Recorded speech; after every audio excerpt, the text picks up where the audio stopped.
We have spent this series following the empire's money. The drain, the railways, the famines, the looms. Now we come to the line in the books that the empire least liked to say out loud. For decades, one of the single largest sources of revenue for British India did not come from land, or trade in cloth, or taxes on salt. It came from a drug. It came from poppies grown in Indian soil, processed under a government monopoly, and sold, eventually at gunpoint, into China. This is the empire's most poisonous account, and like every account in this series, it balanced. That is exactly the problem. Start with the crop itself. Across the fertile plains of Bengal and Bihar, the cultivation of the opium poppy was organized into a tightly controlled government monopoly. Farmers grew poppies, often under contract and advance, and the raw opium was gathered, processed, and packed into chests under the authority of the British Indian state. This was not a black market the empire failed to stop. It was a state enterprise the empire ran. The opium was never really meant for sale within India. It had a destination, and that destination was the vast market across the sea, China. There was an enormous and growing demand there, and the trade in supplying it would become one of the most lucrative and most shameful in the world. So we begin with a simple, jarring fact. The government that ruled India was, by design, one of the largest drug producing operations on the planet. To see why, follow the silver, because this was, at heart, a problem of payments. Britain had developed an enormous appetite for one Chinese product above all, tea. The British bought tea from China by the shipload, but China, for a long time, wanted very little that Britain produced in return and demanded payment in silver. Year after year, silver drained out of British hands and into China to pay for tea.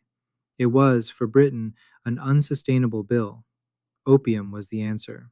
By selling Indian opium into China through the southern port of Canton, the single gateway through which foreign trade was funneled, British traders could earn the silver they needed and use it to pay for the tea. India grew the drug, China absorbed it, Britain got its tea and balanced its books. It was a triangle, and India sat at the corner where the poison was grown.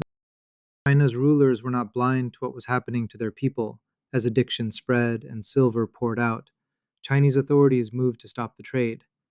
In a famous act of defiance, officials seized and destroyed huge quantities of British opium. To a government smuggling a drug into a sovereign country, you might expect that to be the end of the matter. Instead, it became a cause for war.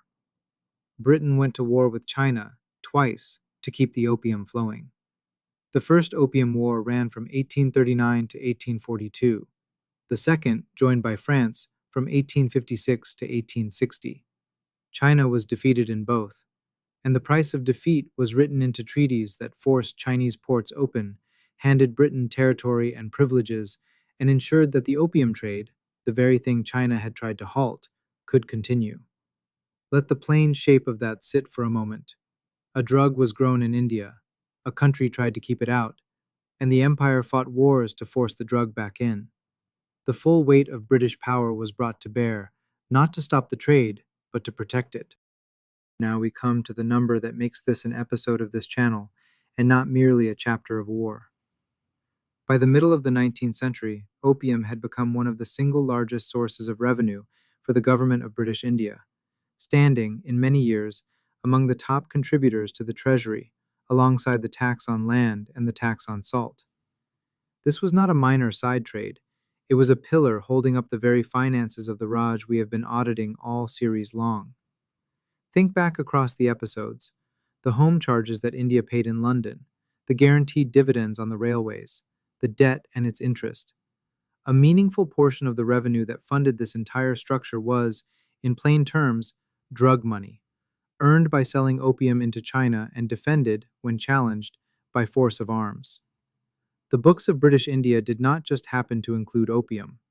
For a long stretch, they leaned on it. So let us close this account the way this channel always tries to, by setting the financial ledger beside the moral one. On the financial side, the opium trade was, by the empire's own measure, a success. It solved the tea problem, it filled the treasury, it balanced. By the cold arithmetic of revenue, the opium account worked. But there is a second ledger, and it does not carry a number. On that side stand the addicted across China, the wars waged to keep them supplied, the sovereignty of another nation overridden, and the simple fact of a government making itself rich on a drug it would not have tolerated at home in the same form.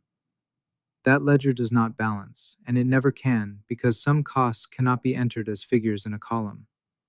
This is, in the end, what "Follow the Receipts" reveals. Not only where the money went, but what the empire was willing to do, and to whom, to keep the money coming. The opium account is where the whole logic of this series reaches its sharpest point.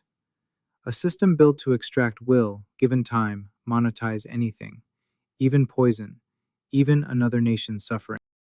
We have now traced the empire's money through 6 of its accounts. The conquest billed to the conquered, the drain a Bombay scholar tried to measure, the railways sold as a gift, the famines exposed by export, the looms undone by tariff, and here the revenue grown as a drug. A single thread runs through all of them. India produced, the empire collected, and the receipts were filed in London. But the account is not yet settled. There are still crops we have not weighed, and there are still people we have not counted. The laborers carried across oceans to work other men's plantations once one trade ended and another began. Tea, indigo, and the human cargo of indenture. Next time, we follow the empire's hunger past opium, into the fields and onto the ships. Tareekh ka Hisaab, history audited. Hisaab abhi baki hai. The account isn't settled yet.